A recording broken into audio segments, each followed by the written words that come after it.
Nothing like a little coaching staff change up before you host Ole Miss. Freezing temperatures are likely for several hours inland and a few hours closer to the coast. Yes. You are Locked On Auburn, your daily podcast on the Auburn Tigers. Part of the Locked On Podcast Network, your team every day. Yes, welcome on into Locked On Auburn, your daily Auburn Tigers podcast. I'm your host, Zac Blackerby. Thank you so much for making Locked On Auburn your first listen every single day. Joining me as he does every Friday, we're dapping it up with Darrell Daprich, Montgomery Radio vet, on this Friday. And Darrell, does this news about Coach McGriff, Auburn's defensive backs coach, he has now been moved to an off-the-field role just days before the Tigers host Ole Miss. Does it impact the game at all? My gut says no, Darrell. What say you? No, I don't think so. I think it sounds like it's something, that's best for Coach McGriff. And so in that case, I don't think there's going to be factions of players in his defensive backfield that are going to be upset about it, or there's going to be, people that get into one camp or the other. It's not going to be a fractured locker room, I don't think. If this was something similar to what happened with Corn Williams a couple years ago, I could see that. If this was something that Hugh Freeze came to Coach McGriff and said, look, our defensive backs are getting shredded. We can't cover the middle of the field. I'm going to demote you. That's not what's happening. So the intriguing part is, I know there's probably more to this story. There's probably something that makes him want to step away. Is there something internally? We don't know, and we don't want to speculate. I think that at the end of the day, the defensive back room is fine. It's in good hands. Tanner Burns coming over to do the on-field stuff. Wesley McGriff will still stay, just an off-the-field role, but will still have a presence, I think, with his defensive backs. Yeah, I'm curious to see if we ever hear anything about this again, right? Or is he on the coaching staff next year? But it does sound like there were some differences between him and defensive coordinator Ron Roberts. It sounds like it got frustrating at times for probably both of them. And so my understanding now is Wesley McGriff is still on staff, but he is under Hugh Freeze. He is not under Ron Roberts. What does that mean moving forward? No clue. No clue at all. But Tanner Burns, he was the special teams coach in an off-field role. He's now the special teams coach in an on-field role. And then according to reports from Justin Hokanson, they are relying more on defensive analyst Jeremiah Wilson, who spent a lot of time with Jeremy Pruitt. So we'll see exactly how that impacts play this Saturday. But it sounds like this has been going on for a few weeks now, and it just kind of bubbled up amidst, I'm sure, a lot of frustration as the defense was getting shredded against LSU. I'm sure there were several things, a lot of different types of emotions on that sideline, and it sounds like everything kind of came to a head there. Yeah, I mean, if there's some philosophical differences with Ron Roberts, I mean, the buck stops with him. He's the one that's the defensive coordinator, so whatever he implements or changes or adjustments that needs to be made to, per se, stop Brock Bowers from catching 58 balls against you over the middle or whatever needs to happen, it stops and ends with Ron Roberts. So McGriff can only do so much unless there is Hugh Freeze's staff is set up to where there's autonomy where you say, okay, if you are coaching defensive line, you've got substitutions, you've got schemes, you've got packages. If you're coaching the defensive backs, you've got coverages where I don't know that. I mean, I'm just being very honest. I don't know where it stops and ends with the ultimate decision makers when it gets to the on-field stuff. But it's, there is a problem as far as covering the middle of the field. I think any of us that have eyes see that. Yeah. And so it would be interesting to see if that gets adjusted with an on-field coaching change come Saturday. Right. Yeah, I'm intrigued. I'm certainly intrigued. So, and how does that impact recruiting, right? It's the on-field coaches that are able to interact with recruits more. We'll see. Auburn lost commitments from a defensive back earlier in the week. Is that why? Is it all related? Who knows? But definitely worth mentioning as they go into a matchup with an offense that can score. I don't think there's any question about it. And so defensive back play will certainly be a crucial part of that.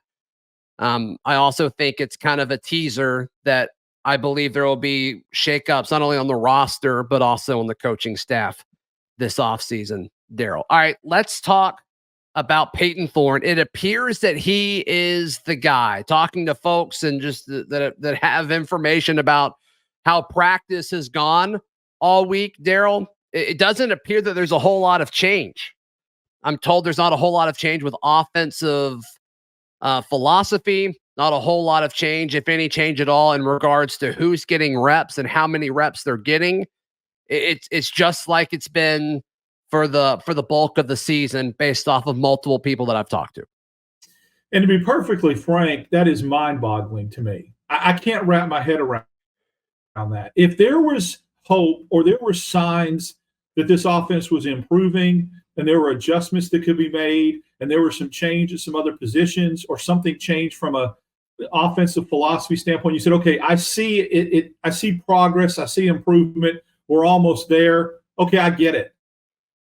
But I'm not seeing that. I don't understand after 6 games when it's as inept as it is from a passing game standpoint, why you continue to do the same things over and over again and don't feel like there needs to be a change made. I don't want to be critical of a coaching staff that's 6 weeks into the season, but Hugh Freeze came to Auburn as an offensive coach, a quarterback whisperer per se, and I don't understand why when he looks at something that's not working, he's not changing it. Go up tempo, change the kind of offense you're running to more of a read option to really enhance and to put on exhibit and display Robbie Ashford's skills, because what we've gotten to this point is not working. So I wish I knew, Zac. It's frustrating to go, why would you stick with the same thing? If you saw progress, if you could see some glimpses and say, okay, we're almost there. There's some things we can change and get there. I get it, but you don't. This reeks of blowing it up 6 weeks in and just kind of going with something different. And anybody that thinks that can't happen, we can go back to last year as Exhibit A, when after the Potato Posse left, Carnell Williams and Will Friend changed the offense. They changed the philosophy. They simplified. And the running attack completely flourished and was so much better the last 3 games than the previous 9. I mean, like historical running attack, put up big numbers against people like Alabama and Mississippi State and Texas A&M. I mean, the last 4 games, go look at the stats. Well, that could be done. And Hugh Freeze is supposed to be more of an offensive mastermind. So I don't get it. It's not working. Why are you not changing it? Yeah. I don't know. But I thought that note was interesting, and so thought we should definitely shed some light on it. So as of now, I'm expecting Payton Thorne to be the guy, and I'm expecting the game plan to look similar as it did last week, which is... You have a wonderful opportunity here to completely throw Lane Kiffin and the Ole Miss defense a curveball, and they're not utilizing it. They're not taking advantage of it. Throw Payton Thorne out there, close practice, say all the right things about nothing changes for sound bites, and then come Saturday, run number 9 out there and change your offense. And I think that would completely put them – it would discombobulate Ole Miss's defense. I don't think Lane Kiffin's expecting that. Maybe he is. Maybe he thinks it's coach speak. But you have an opportunity here to throw a curveball to the Ole Miss defense, and I don't think you're utilizing it. Yeah, I'm there with you. One thing that could be different is the offensive line. Darrell, talked to some folks close to that situation last night. Want to share some of the tidbits that I picked up. That's coming up right here on Locked On Auburn. Today's show is brought to you by our friends at BetterHelp. BetterHelp is an incredible way. If you've been thinking about getting therapy, with all this new information that's coming out, how important it is for your mental health, your emotional health, therapy is a great way to tackle and strengthen that. So if you've been thinking about starting therapy, give BetterHelp a try. It's entirely online, and it's designed to be convenient, flexible, and suited to your schedule. All you have to do is fill out a brief questionnaire, and you get matched with a licensed therapist, and you can switch therapists at any time for no additional charge. You can make your brain your friend with BetterHelp. Visit BetterHelp.com/LockedOnCollege today to get 10% off your first month. That is BetterHelp, H-E-L-P, BetterHelp.com/LockedOnCollege.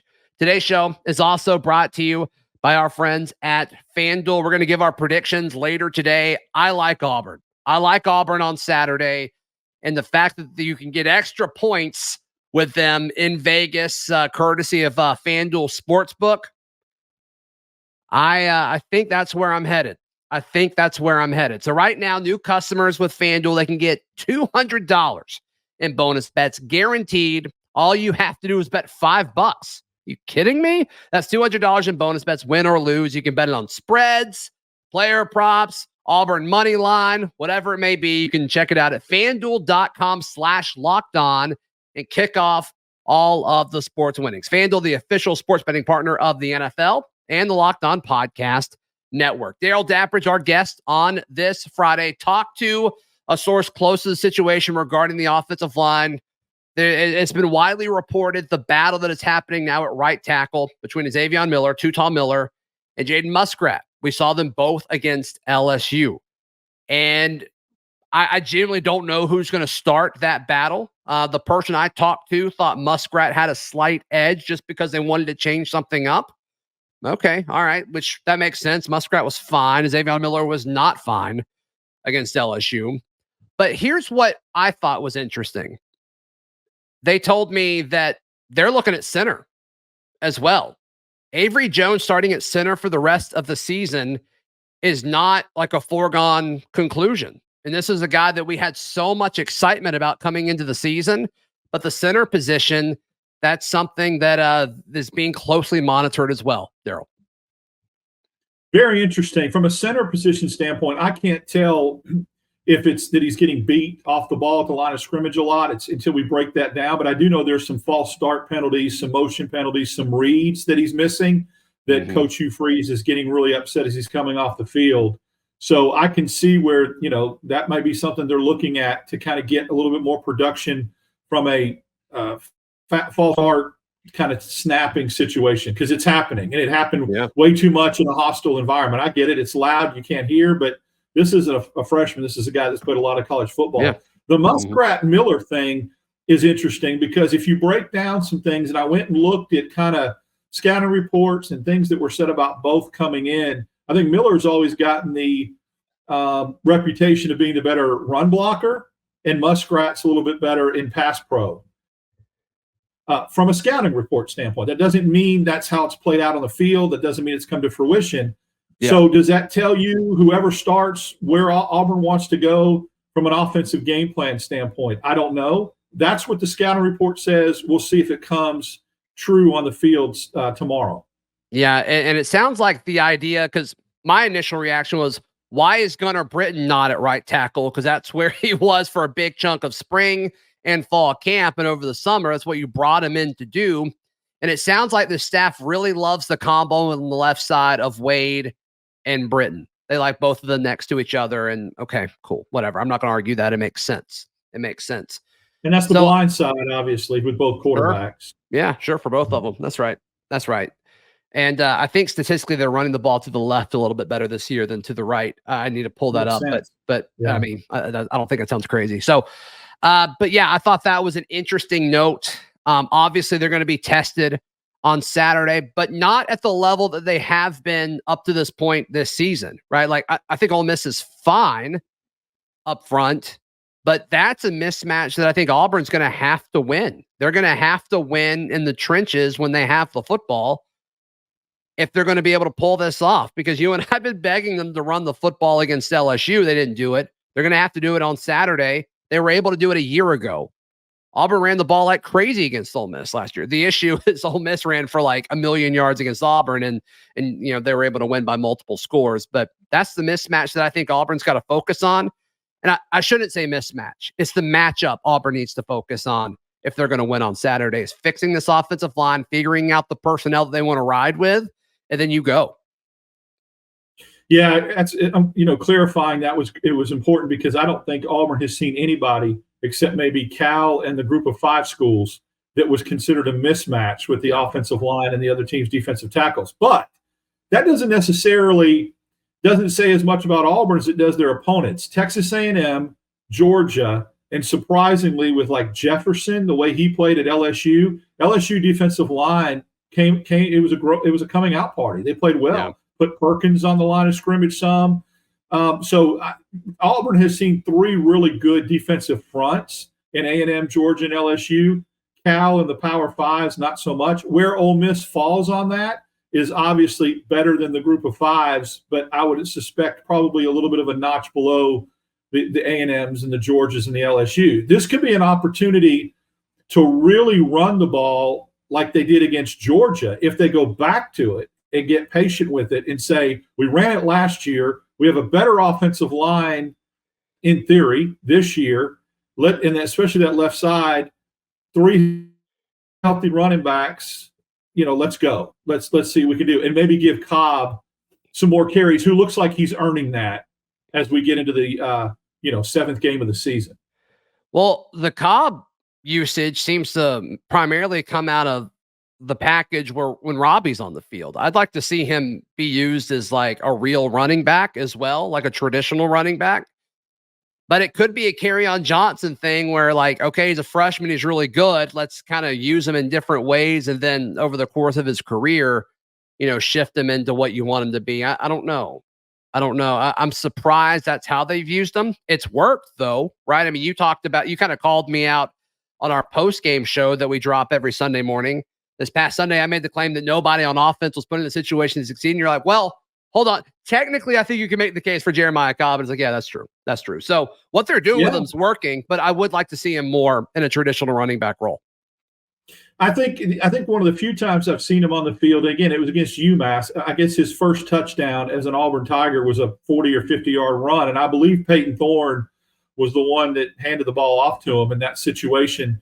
And it looked like the whole field opened up because people dropped into coverage, and it was like a little draw play. You're right. Maybe put him on the field with Thorne where they think it's an obvious passing situation and let him run the ball. Like run quarterback read where Peyton Thorne, surprisingly, has been pretty effective pulling it. Don't pull it. Hand the ball off to Cobb and see what could happen in open field. Yeah. It's curious to see what that looks like. All right, let's jump into our predictions. Darrell, I've got a good feeling.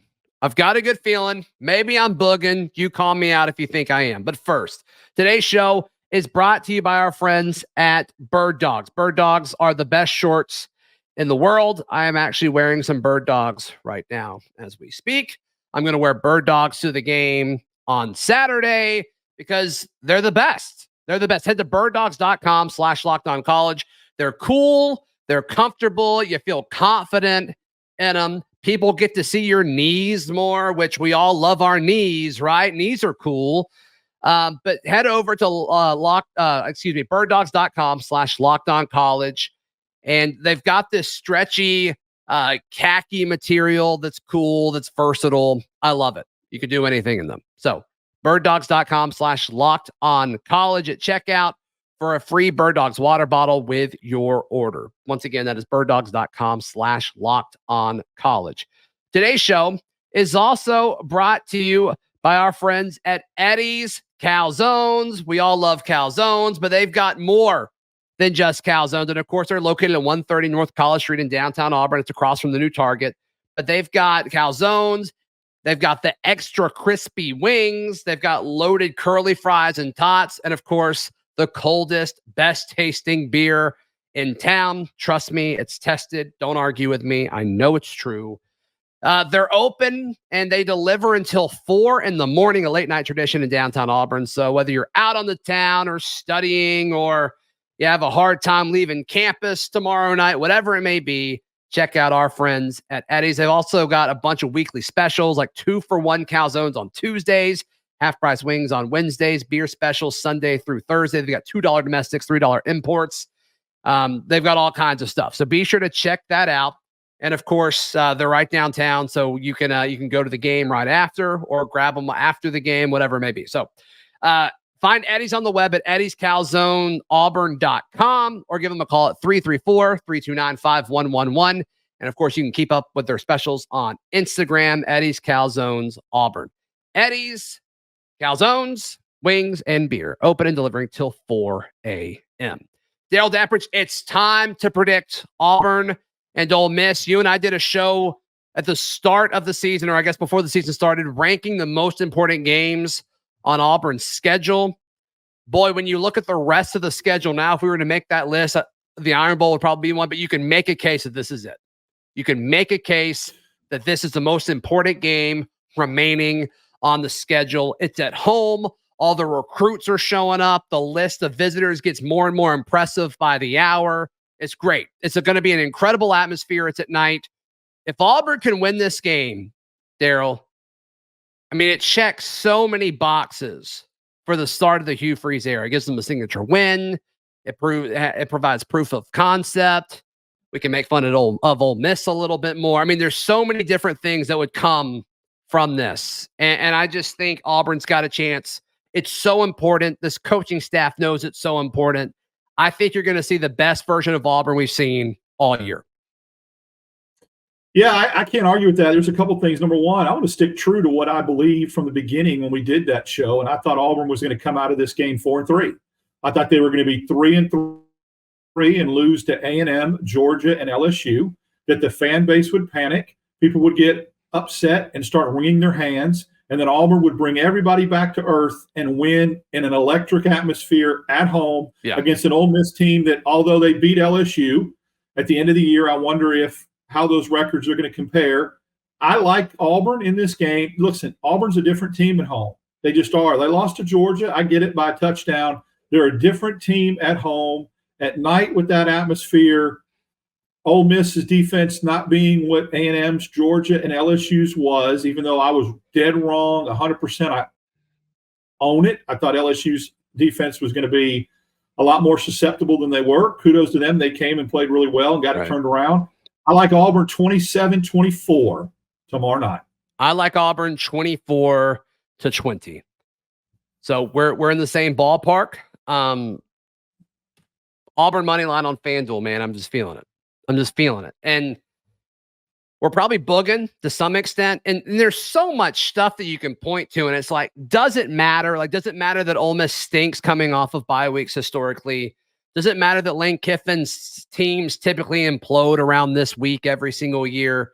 Does it matter that Auburn owns Ole Miss over the last 2 to 3 decades? Like, does that stuff matter going into it? And they're like each one individually probably doesn't. But I think when you add them all together, like I do think there's a lot of things that impact football teams and how they approach games. Like Ole Miss, like the players know that. They know that they fell apart last year. They know that I just have a hard time seeing all of these trends stop at once. And there's a chance. I mean, I think this Ole Miss team is, if you play it at a neutral site, I think Ole Miss wins 4 out of the 5 times they play it, right? But at Jordan-Hare Stadium, a place where Ole Miss has never been good at, I think that stuff matters, Darrell. I think that some people on the other side of this, the other fan base, has a short memory on the totality in the history of Auburn versus Ole Miss and how that series has been completely dominated the last 20, 30 years. Now, that doesn't matter one bit Saturday night. History doesn't matter Saturday night because Ole Miss just beat Auburn last year. Now, of course, it was in Oxford against Brian Harsin, so it's different. I think the totality of where these programs are and where they're, what track they're on, different sides of the different fan bases have different opinions, okay? So, but I think what you just said is key. Not one individual check mark that you could check the box would be a difference maker. It's the totality of Auburn playing really well historically against Ole Miss or owning them the last 30 years. Auburn playing really, really well at home at night. Ole Miss coming off a bye week. One of those things individually, I would, this number right here, collectively 3, 4, 5 things. Who knows? Who knows what this game means to Lane Kiffin with the speculation that happened last year about him becoming Auburn's coach, or what it means does Hugh Freeze coach the game of the year like Gus Malzahn used to do against Arkansas because of that personal pull? I don't know, but I suspect that all those things do matter. They do matter. Yeah. At the end of the day, though, helmet on helmet, I mean, I don't think the rosters are that different in the way of talent. I know Ole Miss and Locked On Ole Miss thinks they are. I don't. I think they're very close as far as roster construction. Yeah, I mean, Auburn's recruiting classes, even when Auburn recruiting's been down, is around where Ole Miss is. And Ole Miss wants to tout how great their transfer portal class was, but Auburn's was better. And Ole Miss had a bunch of quarterbacks, which boosted that rating. So it doesn't even really matter. So from a talent standpoint, I'm with you. Now, I do think the scheme and time in the system, I mean, I think that speaks for itself, right? Like Jackson Dart. And at this point, I give Lane Kiffin much higher marks in the way he calls plays over Philip Montgomery or Hugh Freeze. Right. Even if it's Hugh Freeze versus Lane Kiffin in play calling, something's missing. So I give Lane Kiffin, definitely the advantage in that. I'm with you. The pressure, I think, is on Ole Miss too. And this is a team that, I mean, they're trying to get over the hump, right? Like they know that it appears that there's a ceiling on the Ole Miss program. I mean, this is a football team that's never won 11 games, right? And I think they believe that they have like a chance to really do something this year. Like they're still in the SEC West. They got to go on the road and beat Auburn at Jordan Hare Stadium. Like I think the pressure is on them. So if Auburn comes out and just punches them in the mouth, if they get the ball and they run it down and score, and then if they can force a stop and get the ball back, that place is going to be crazy. And I think all the pressure on Ole Miss gets even bigger. And that's what they got to do. I mean, Auburn has started so slow consistently this season.